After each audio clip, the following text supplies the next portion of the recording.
So మొదటి 3 రోజులు ఎవరిది వాళ్ళకి ఇండివిజువల్గా సెర్చ్ చేసి స్టేట్మెంట్స్ తీసుకుంటారు.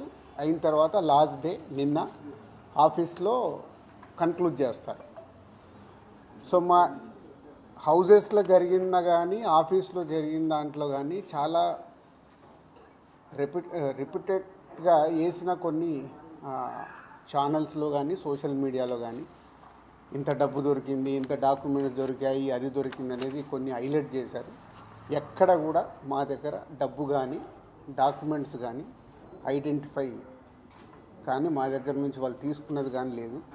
నా దగ్గర ఒక 5 lakhs, మా శిరీష్ గారి దగ్గర ఒక 4.5 lakhs, అలాగే మా డాటర్ ఇంట్లో 6 lakhs, ఆఫీస్లో 2.5 lakhs, మొత్తం బిలో 20 lakhs. మా అందరి దగ్గర కలిపి బిలో 20 lakhs ఉంది. అలా ప్రతి ఒక్కటిట్లో వాళ్ళు ఇన్కమ్ ట్యాక్స్ ఏమేమి చూశారనేది ఇలా వాళ్ళది అయిన తర్వాత పంచనామా చేసిస్తారు.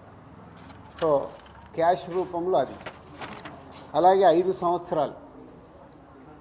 సంవత్సరాల నుంచి మేము ఎక్కడ ప్రాపర్టీస్ కానీ వేరే దాంట్లో ఇన్వెస్ట్మెంట్ చేయడం కానీ ఎక్కడ ఏమీ జరగలేదు.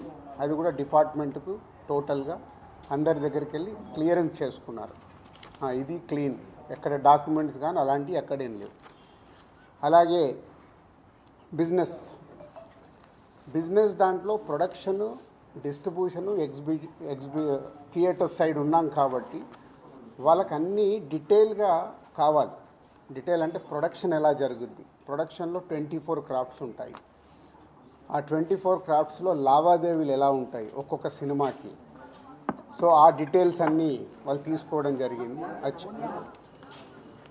అలాగే డిస్ట్రిబ్యూషన్ సైడ్ ఎలా ఉంటుంది, ఎగ్జిబిషన్ సైడ్ ఎలా ఉంటుంది అనేది వాళ్ళన్ని డీటెయిల్స్ అడుగుతూ అందరి దగ్గర తీసుకొని ఫైనల్గా నా దగ్గర నిన్న ఇవన్నిటిని ఎవరెవరు ఏమేమి స్టేట్మెంట్లు ఇచ్చారు, ఏముంది అనేది ఫైనల్ నాతో నిన్న కన్క్లూడ్ చేశారు. డిపార్ట్మెంటే ఆశ్చర్యపోయింది. అంటే ఇంత దిల్రాజు గారిని మేము ఏదో ఎక్స్పెక్ట్ చేసాం, అలా ఉంటుంది ఇలా ఉంటుంది అని సెర్చ్ జరిగేటప్పుడు దే ఆర్ వెరీ హ్యాపీ. వాళ్ళకు మాకు జరిగిన కోఆపరేషన్లో కానీ దాంట్లో కానీ they are very happy department. ఫర్దర్గా ఆడిటర్స్ డిపార్ట్మెంట్ ఉన్నదాని మీద వాళ్ళు క్లారిటీ చేసుకుంటారు. అన్ని బుక్స్ ఆఫ్ అకౌంట్స్ కరెక్ట్గా ఉన్నాయా, ఇవేమున్నాయి లాస్ట్ 5 years అని అవన్నీ వాళ్ళు చేసుకొని కన్క్లూడ్ చేస్తారు.